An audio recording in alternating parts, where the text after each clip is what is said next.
ඊයේ අපි දැක්ක කොළඹ සුගතදාස ක්‍රීඩාංගණයේ පැවතුන රටට අවශ්‍යම ගණ්ඩෝන තීරණයක වැඩපිළිවෙල උත්සවය අපි දැක්කා. ඒ කියන්නේ මත්තුව දුර රටින් තුරන් කිරීමේ ව්‍යාපාරය ඊයේ ආරම්භ කළා.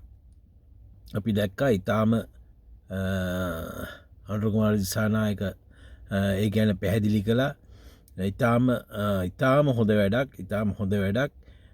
ඉතින් මුලින්ම කියන්න ඕනේ මේ වැඩේ ඉතාම හොඳයි. අපි හිතනවා ඉතාම සාර්ථකයයි කියලා. මොකද රටේ මුළු ජනතාවම වැඩිහිටි ජනතාවම මේ මත්තුවදුර ව්‍යාපාරයට සහයෝගය දී කියලා බලාපොරොත්තු වෙනවා. ඉතින් ඕස්ට්‍රේලියාවේ අපේ සහයෝගයත් ලබා දෙනවා. අපේ ආචාරයත් මේ මොහොතේ පුද කරනවා. ඒ වගේම මුලින් කියන්න ඕනේ අනුර කුමාර දිසානායක සහෝදරයාට මේ මත්තුවදුර කියන්නේ ලංකාවේ මේ දේශපාලනයත් එක්ක සම්බන්ධ වෙලා තියෙන කොහෙන් හරි කොනකින්. අනිවාර්යෙන් මෙච්චර කාලයක් එහෙම තමයි වුණේ. ඔය පාතාලයේ බිහි වුණේ කුඩු සමග පාතාලයේ බිහි වුණේ දේශපාලන බලයත් එක්ක. ඒකින්ද ඔය පටන් ගත්ත ව්‍යාපාරය හොඳයි. හැබැයි මත්තුවදුර මුළු රටින්ම විනාශ කරන්න නම් ඒක නවත්තන්න නම් ඔය මත්ද්‍රව්‍ය එක්ක අත්අඩංගුවට ගන්න අහුවෙන සියලුම ජාවාරම් කරුවන් මත්කුඩු විකුණන බොන උන් නෙමේ මත්කුඩු විකුණන ඕවා එහා මෙහා ගෙනියන අවස්ථාවලදී අත්අඩංගුවට පත් වෙනවනේ. ඒ සෑම කෙනෙකුට මරණ දඬුවමේ දිය යුතුයි. එහෙම නැතුව ඕක අවසන් කරන්න බෑ. එල්ලා මැරිය යුතුයි.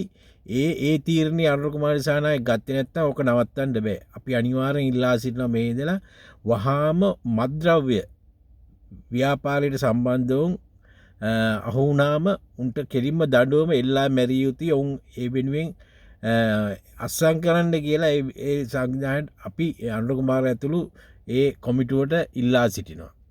කොමිටුවෙන් ඉල්ලා සිටිනවා එල්ලා මරන්න නැතුව බෑ. මොකද දැන් දැක්ක අපි ඔය බාලි 9 කියලා ඕස්ට්‍රේලියාවෙන් ගියා. බාලි ගිහිල්ලා මත්කුඩු අහුණා. කුඩු අහුණා කිලෝ 8.0 ගානක් අහුණා.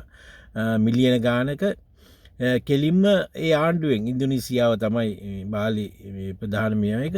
ඉතින් කෙලිම මරණ දණ්ඩනය දුන්නා. දෙන්නෙක් එල්ලා මැරුවා. එක්කෙනෙක් ලංකාවට සම්බන්ධ ඕස්ට්‍රේලියා ජීවත් වෙච්ච එක්කෙනෙක්. මේ අනිත් 5 දෙනාගෙන් ඊට පස්සේ අවුරුදු 20කට විතර හම්බුණා හිරගෙට ඇරියා.